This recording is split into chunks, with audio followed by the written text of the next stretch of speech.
കഴിഞ്ഞ ഒരു 3-4 ദിവസമായിട്ട് കേരളത്തിലെ ഏറ്റവും പ്രധാനപ്പെട്ട ചർച്ച നമ്മുടെ തിരുവനന്തപുരത്തിന്റെ മേയർ ശ്രീമതി ആര്യ രാജേന്ദ്രനും KSRTCയുടെ ഡ്രൈവർ ശ്രീ യദുവും തമ്മിലുള്ള ഒരു തർക്കത്തെ സംബന്ധിച്ചാണ്. ഇതിനെപ്പറ്റി പ്രതികരണം ചോദിച്ചപ്പോൾ ഞാൻ മാധ്യമപ്രവർത്തകരോട് പറഞ്ഞായിരുന്നു, രണ്ടുപേരുടെയും വാദം കേട്ടു, ആരുടെ ഭാഗത്താണ് ശരിയെന്ന് എനിക്ക് വ്യക്തതയില്ല, അതുകൊണ്ട് ഞാൻ പ്രതികരിക്കാനില്ല എന്ന്.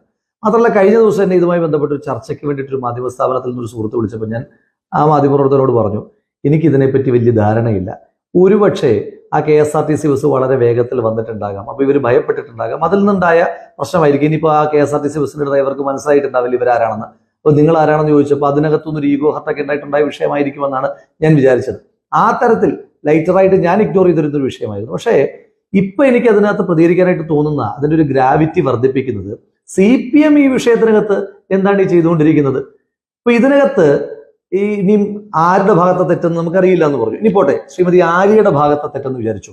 അങ്ങനെ തെറ്റെങ്കിൽ പോലും ഇനി അവർക്ക് തല പോകുന്ന കേസാണോ, അവർക്ക് സ്ഥാനം പോകുന്ന കേസാണോ, അവരെ തൂക്കിക്കൊല്ലുന്ന കേസാണോ? ഒന്നുമല്ല.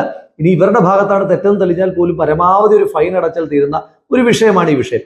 അങ്ങനൊരു വിഷയത്തിനകത്ത് ഇതിനകത്ത് ഏറ്റവും പ്രധാനപ്പെട്ട തെളിവായ മെമ്മറി കാർഡ് കാണാനില്ല എന്നാണ് ഇപ്പോൾ കേൾക്കുന്ന വാർത്ത. വളരെ ഫ്രഷ് ആയിട്ടുണ്ട്. മാത്രമല്ല, കേരളീയ പൊതുസമൂഹത്തിന് CPMുമായി ബന്ധപ്പെട്ട വിഷയത്തിനകത്ത് മെമ്മറി കാർഡ് കാണാതാകുക, CCTV ഫുട്ടേജുകൾ മിന്നലേറ്റ് പോവുക എന്നൊക്കെ പറയുന്നത് വളരെ പുതിയ കാര്യമായതുകൊണ്ട് നമ്മളെല്ലാവരും അതങ്ങ് വിശ്വസിക്കുകയും ചെയ്തു. അപ്പം ഇതിനകത്ത് CPM പ്രതിരോധിച്ച് കുളവാക്കിക്കൊണ്ടിരിക്കുക.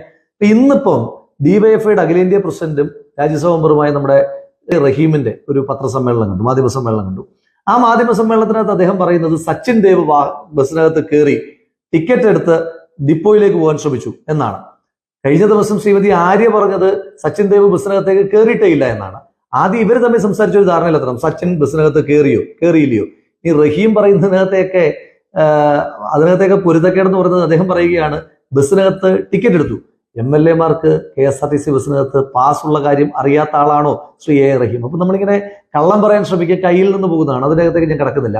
ഇനി എനിക്ക് ചില ചോദ്യങ്ങളുണ്ട്. ഈ വിഷയങ്ങളെല്ലാം വിട്ടേക്കൂ. ഇപ്പൊ അവർ നടത്തിക്കൊണ്ടിരിക്കുന്ന പ്രധാനപ്പെട്ട പരിപാടി എന്താണ്? ആ KSRTC ഡ്രൈവറുടെ പൂർവ്വകാല ചെയ്തികൾ ചെകഞ്ഞെടുത്തിട്ട് അയാൾ ജനിച്ചപ്പോൾ തൊട്ടുള്ള ഓരോ കാര്യങ്ങൾ എന്ന് പറഞ്ഞിട്ട് കണ്ടെത്തലുകളായിട്ട് ഓരോ കാര്യങ്ങൾ ഇങ്ങനെ സൈബർ ഇടത്തിൽ പറഞ്ഞുകൊണ്ടിരിക്കുകയാണ്. CPM പറയുന്ന വാദം അങ്ങ് അംഗീകരിക്കാം. അപ്പൊ അയാൾ ഒരു വലിയ ക്രിമിനൽ ആണെന്ന് വിചാരിച്ചു. അങ്ങനെയാണെങ്കിൽ ഒരു വലിയ ക്രിമിനലിനെ, ഇപ്പോൾ ഇവർ പറയുന്ന സ്ത്രീകളോടടക്കം മോശമായി പെരുമാറുന്ന ആളാണെന്ന, അങ്ങനെ പശ്ചാത്തലമുള്ള ഒരാളെ KSRTCയിൽ താൽക്കാലിക ജീവനക്കാരനെ നിയമിച്ചത് ഈ കേരളീയ പൊതുസമൂഹമാണോ? അതിന് ഉത്തരവാദിത്വം നിങ്ങൾക്കല്ലേ? ആ വിഷയം ഞാൻ വിട്ടു. ഇനി എനിക്ക് ഗൗരവമായിട്ട് ഒന്ന് രണ്ട് ചോദ്യങ്ങൾ ചോദിക്കാനായിട്ടുള്ളത്, നമ്മുടെ നാട്ടിലെ പിള്ളേര് അവര് ബൈക്കിന്മേൽ ഒരു ചെറിയ ഓൾട്രേഷൻ നടത്തിയാൽ, ഒരു ചെറിയ സ്റ്റിക്കർ ഒട്ടിച്ചാൽ പോലും വലിയ ഗൗരവമായ കേസായിട്ട് എടുക്കുന്ന നമ്മുടെ ട്രാഫിക് പോലീസും നമ്മുടെ കേരള പോലീസും അവരെ ഓടിച്ചിട്ട് പിടിക്കുന്നു, അതിന്റെ റീൽ ഇറക്കുന്നു, അങ്ങനെയൊക്കെ ചെയ്യുന്ന പോലീസ് നമുക്കറിയാലോ. അവരോടുള്ള ചോദ്യം, ഈ KSRTC ബസ്സിന് കുറുകെ MLA-യും മേയറും സഞ്ചരിച്ച കാറ് പാർക്ക് ചെയ്തു എന്നുള്ളൊരു വിഷയം വന്നിട്ടുണ്ടല്ലോ. ആ വിഷയത്തിനകത്ത് നിങ്ങൾ കേസെടുത്തിട്ടുണ്ടോ? ഇനി KSRTC ബസ്സിന്റെ ട്രിപ്പ് മുടക്കി. അപ്പൊ നമ്മളൊരു വലിയ ജനകീയ വിഷയത്തിന്റെ പേരിൽ ഒരു സമരം ചെയ്യുമ്പോൾ ട്രിപ്പ് മുടങ്ങിയാൽ പോലും നിങ്ങൾ വലിയ കേസ് എടുക്കാറുണ്ട്. ആ കേസ് നിങ്ങൾ എടുത്തിട്ടുണ്ടോ?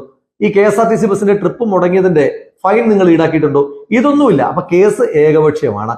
അപ്പൊ ഇങ്ങനെ ഏകപക്ഷീയമായി കേസ് എടുക്കുമ്പോൾ കേരളീയ പൊതുസമൂഹം നിങ്ങളോട് ചോദ്യങ്ങൾ ചോദിച്ചുകൊണ്ടേയിരിക്കും. നാട്ടിലൊരു പഴഞ്ചൊല്ലുണ്ട്, ചൊറിഞ്ഞു പുണ്ണാക്കിയെന്ന്. CPM ഈ വിഷയത്തിനകത്ത് സത്യത്തിൽ ചെയ്തത് ചൊറിഞ്ഞു പുണ്ണാക്കുന്ന സമീപനമാണ്.